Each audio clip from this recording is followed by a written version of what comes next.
Sorry for not posting for such a long time. Sometimes the whirlpool of life just pulls you away from all of this. But I'm happy to be back on this project and hope to finish the first prototype soon. When you followed my project, you already know that I'm building a record embossing lathe in a box. If you like my content, feel free to support me via PayPal me. Today we will have a look at the storage box. On the inside of the suitcase lid, I will install a lamp, and on top of that, there will be space for storage. The box at its best will be accessible from two sides.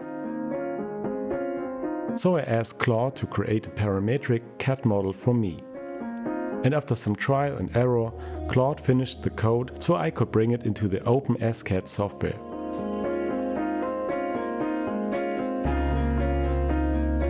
In this software I could easily change some dimensions of the model and then export it.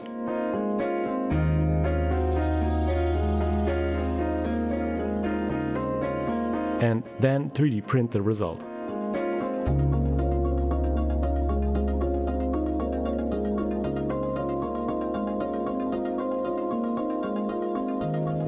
Now I can test if the power cord fits inside. I also designed an adapter to mount the LED lamp inside the lid of the suitcase. The tube of the storage container gets screwed on next.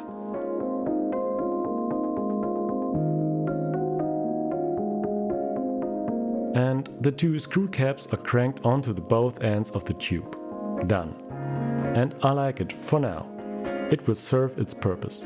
Let's check if the lamp is working and lights up the machine. I'm now almost finished with the design of the control surface. To get the control buttons at the right height, I had to build a substructure. This block will be mounted onto the aluminum frame from two angles to make it solid and stiff.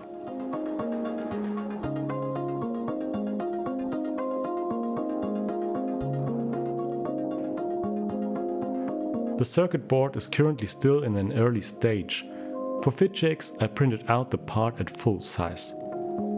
It will be quite large with all the buttons, LEDs and stepper drivers.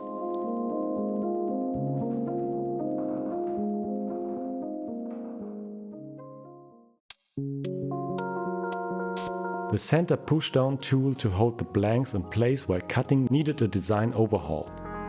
It just didn't have enough grip to turn it, so I designed a better handle. And it even looks better with the new design.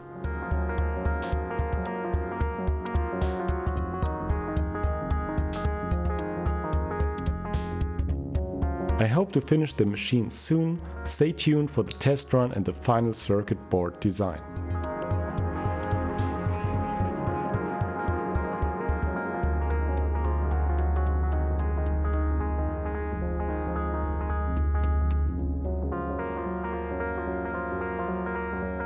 I hope you liked this episode. See you soon.